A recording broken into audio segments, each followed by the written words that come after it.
스가랴의 말씀은 이스라엘 백성들이 포로에서 귀환한 이후에 이제 하나님 주시는 예언의 말씀을 담고 있습니다.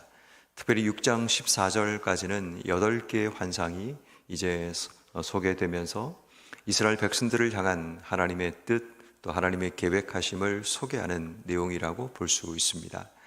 특별히 오늘 성경 말씀인 2장의 말씀은 세 번째 환상의 내용을 담고 있습니다. 흔히 우리가 측량줄 환상이라고 부르는 내용인데, 이 측량줄 환상의 하나의 골자는 여호와의 회복하심이라고 볼 수가 있습니다. 이스라엘 백성들이 처음 포로에서 귀환하여서 예루살렘에 도착했을 때 그들이 목격했던 참담한 현실은 성벽이 무너지고 성전이 파괴된, 온 도시가 무너져버린 그런 현실을 그들이 마주하게 됩니다. 그러한 현실 앞에 서 있는 그들의 마음속에는 절망감, 무너짐, 또 마음속의 비통함이 그들 마음속에 찾아왔을 겁니다. 희망을 품고 돌아왔던 그들의 발걸음에 희망보다는 절망이, 낙심이 그들 삶을 가득 채우는 삶이 되었을 겁니다. 그때 하나님께서 그들에게 주시는 말씀이 바로 이런 말씀이라는 거죠. 바로 측량줄의 환상입니다. 우리가 건축을 할 때 제일 먼저 하는 것이 측량입니다. 이것을 어떻게 배치하고 어떻게 기둥을 세우고 어떻게 벽을 마감할 것인가에 대한 기본적인 측량을 제일 먼저 해야지만 그 위에 건물 하나하나를 세워나가게 됩니다. 오늘 성경 말씀에 나오는 측량줄 환상 2절 말씀에 보면, 그가 내게 대답하되 예루살렘을 측량하여 그 너비와 길이를 보고자 하노라 하고 말할 때에, 하나님께서 길이와 너비를 보고 측량하신다라는 이 말은 내가 이곳을 다시 세우리라, 내가 다시 회복하시겠다라는 그런 말씀이기도 합니다.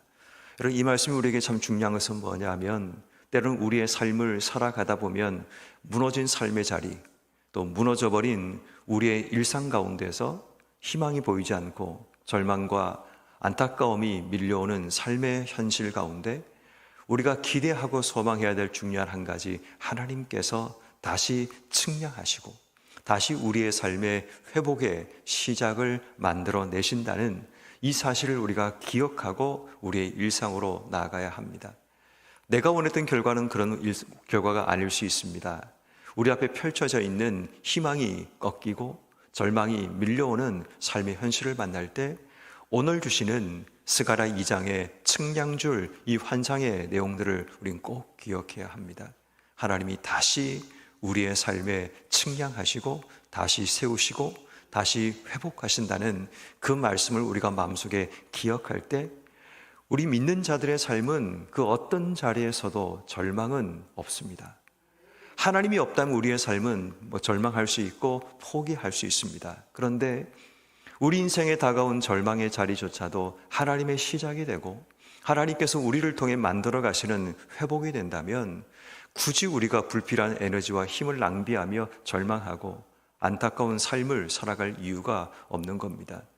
그러므로 오늘 우리는 이 측량줄 환상을 통해 우리에게 말씀하시는 하나님의 음성들을 우리가 기억해야 합니다. 오늘 본문 4절 말씀에 보면, 너는 달려가서 그 소년에게 말하 이르기를, 여기서 말하는 소년은 스가랴를 의미합니다. 예루살렘은 그 가운데 사람과 가축이 많음으로 성곽 없는 성읍이 될 것이라. 자, 여기서 첫 번째 우리가 하나님께서 측량줄을 회복하시는 그 회복 계획 가운데 첫 번째가 성곽 없는 성읍이라는 사실을 기억해야 됩니다. 근데 성곽 없는 성읍은 이스라엘 백성들이 포로에서 돌아왔을 때 그들이 마주했던 현실입니다. 다시 말해 성곽이 무너지고 성벽이 무너져버린 그 안타까운 절망적인 삶의 모습인데, 하나님이 하시는 말이 성곽 없는 성읍을 만들어 주시겠다는 겁니다. 이 말은 무슨 말인가 하면 4절 말씀에 기록된 것처럼 그 가운데 사람과 가축이 많아져서 성곽을 세울 수가 없을 만큼 그 땅의 풍부함 때문에, 그 땅의 넉넉함 때문에 성곽 없는 성읍을 만들어 내시겠다는 하나님의 말씀인 겁니다. 다시 말해 하나님께서 바라보시는 관점과 지금 우리가 바라보는 관점이 다르다는 겁니다. 지금 우리가 보는 것은 현실의 성곽이 무너져버린 모습이지만 하나님께서 그 땅을 바라보시는 새로운 관점, 새로운 회복의 관점은 그 땅에 풍부하고 넉넉해서 성곽이 필요 없는 성읍이 된다는 겁니다.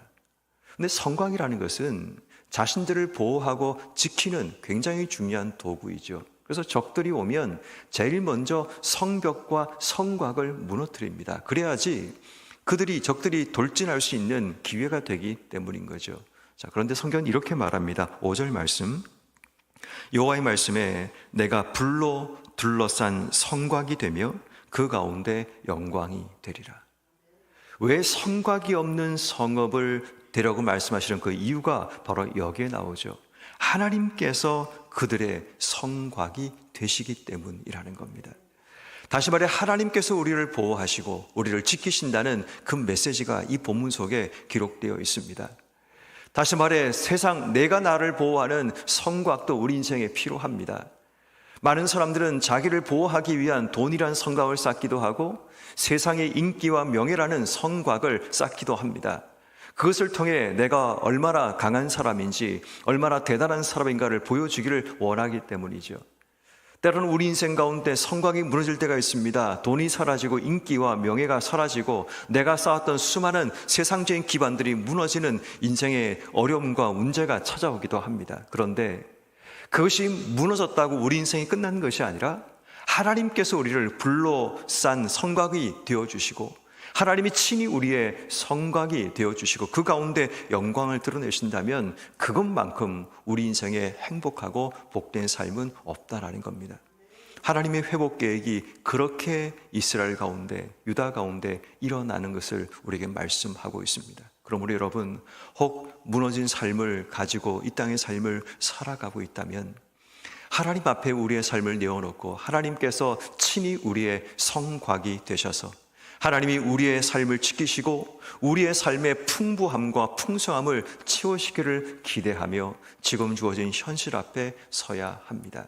중요한 것은 그들이 마주하고 있는 현실은 성곽이 무너져버린 처참하고 완전히 파괴되어 버린 현실 속에 서 있지만 하나님은 그들에게 절망을 보기보다 하나님 말씀 안에 희망을 찾기 원하시는 주의 뜻을 우린 발견하게 됩니다. 이것이 신앙인 거죠. 절망적인 삶의 자리에서 하나님 말씀을 통해 희망을 보고 주의 뜻을 바라보며 살아가는 것, 이것이 우리가 지향하고 우리가 바라보는 신앙적인 삶의 모습인 겁니다. 이어서 성경은 다시 얘기합니다. 6절 말씀에 오라 너희는 북방 땅에서 피할지니라. 여기서 말한 북방 땅은 바벨론 땅을 의미하는데 여호와의 말씀이 내가 너희를 하늘 사방에 바람같이 흩어지게 하셨다. 바벨론 포로로 끌려가게 하셨다는 것을 이야기합니다. 다시 말해 유다가 이스라엘이 멸망한 것이 그들이 힘이 약하고 그들이 부족해서 그런 것이 아니라 하나님의 심판으로 인해 그들을 흩으셨다라는 말씀을 하고 계시는 겁니다. 7절은 말합니다. 바벨론 성에 거주하는 시온아 이제 너는 피할지니라. 8절 만군의 여호와께서 이같이 말씀하시기를 영광을 위하여 나를 너희를 노력한 여러 나라로 보내셨다라고 말합니다. 하나님께서 자기 영광을 위해 이 백성들을 보내시고 흩으셨다라는 겁니다. 그런데 다시 이제는 돌아올 때가 되었다라고 말씀하십니다. 처음에도 말씀을 드렸지만 이 스가랴의 기본적인 배경은 고레에서 칙령을 통해 돌아온 이스라엘 백성들을 다루고 있습니다.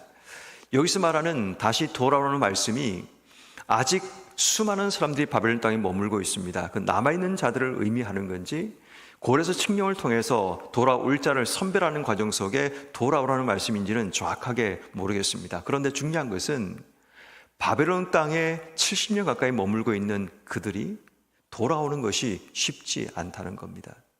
어쩌면 바벨론 2세대로 태어난 사람들은 그 땅에서 태어나고 자라서 살아갈 겁니다. 그 땅이 자신들의 고향처럼 느껴지고 그들이 일구었던 삶의 기반들이 그 땅 속에 풍부하게 있게 됩니다.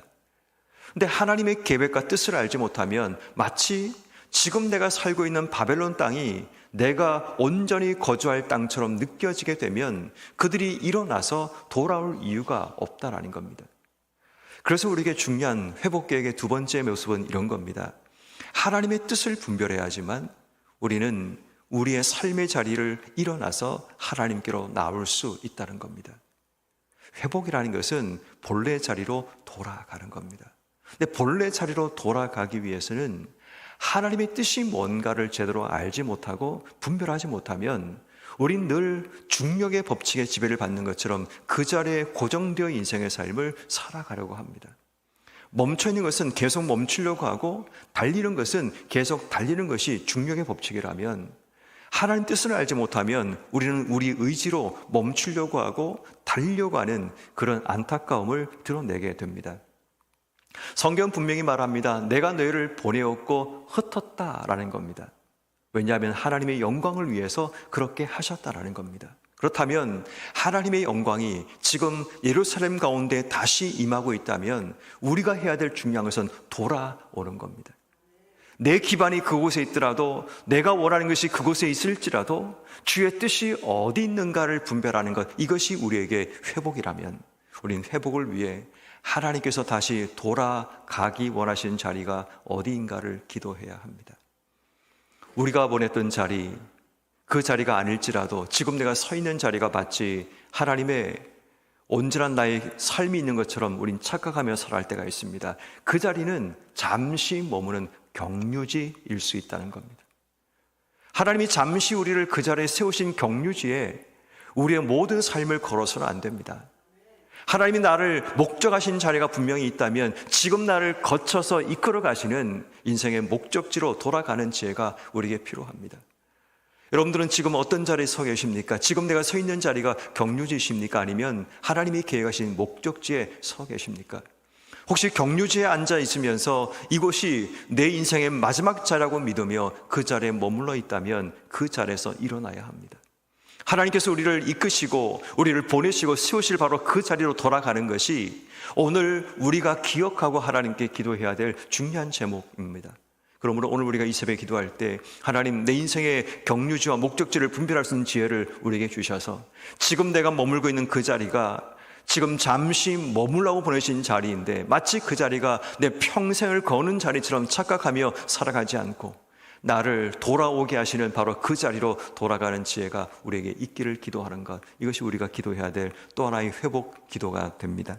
그리고 이제 하나님께서는 8절 이하의 말씀에 보면 영광을 위하여 그들을 노력한 나라로 보내셨는데 너희를 범하는 자는 그의 눈동자를 범하는 것이다. 너희에게 해코지하고 너희를 힘들게 하는 자는 나를 해코지한 것이라고 말씀하시면서 9절, 내가 손을 들어 그들에게 움직인즉 그들이 자기를 섬기는 자의 노략거리가 되리라. 내가 그들을 심판하겠다라는 겁니다. 그들의 신분을 역전시키겠다는 겁니다. 그들이 다스렸던 자라면 노략거리가 되는 자로 하나님께서 바꾸시겠다라는 겁니다. 그리고 난 뒤에 이제 하나님께서 10절 이후의 말씀에는 이제는 내가 너희와 함께 머물 것이다 라고 말씀하시면서 이제는 예루살렘을 넘어선 전 세계 많은 열국에 대한 하나님의 회복 계획을 말씀하십니다. 11절, 그날에 많은 나라가 여호와께 속하여 내 백성이 될 것이다.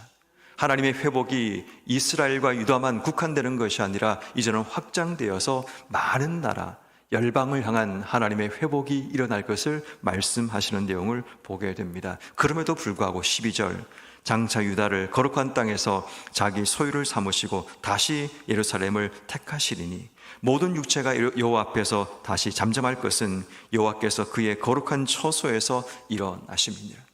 하나님이 다시 예루살렘을 회복하시고 그 가운데서 하나님께서 다시 일어나심을 우리에게 말씀하고 있습니다. 그러므로 오늘 이 말씀은 우리에게 몇 가지 중요한 메시지를 전달하고 있습니다. 다시 말해 우리의 무너진 자리가 여호와 하나님의 시작이라는 사실을 우린 잊지 않아야 합니다. 지금 내가 머물고 있는 자리가 인생의 경유지일 수 있다는 사실을 기억한다면 하나님 나를 이끌어 가실 목적지가 어딘가를 찾고 하나님께로 나아가는 우리의 삶이 되어야 한다는 겁니다. 중요한 것은 하나님의 회복 계획의 중요한 부분 가운데 한 가지가 하나님이 우리 가운데 계신다는 겁니다. 아까도 말씀드린 것처럼 5절 말씀에도 그 가운데 영광이 되리라 라고 말씀하고 있고 10절에도 내가 와서 내 가운데 머물 것이니라. 결국 하나님의 회복의 중심은 하나님이 우리 가운데 들어오시는 겁니다. 하나님께서 우리 가운데 들어오실 때 우리의 삶의 회복이 시작된다면 오늘 우리의 기도는 하나님 우리 가운데 들어오셔서 내 삶의 회복을 시작해 주시기를, 그리고 나를 넘어 내 주변으로 하나님의 회복의 역사를 만들어 내시기를 기도하는 것, 이것이 우리에게 필요합니다. 결국 우리의 무너진 자리에서 여호와 하나님이 회복을 시작하신다면 이제 우리의 삶 가운데 회복의 은혜를, 우리의 공동체 가운데 회복을 시작해 주시기를 기도하는 것, 이것이 오늘 이 새벽에 우리가 기도해야 될 제목입니다. 무너진 삶의 자리에 절망하고 안타까워하고 힘들어만 하지 말고 눈을 들어 그분의 뜻을 바라보는 오늘 하루 복된 삶이 되기를 주님의 이름으로 축원합니다.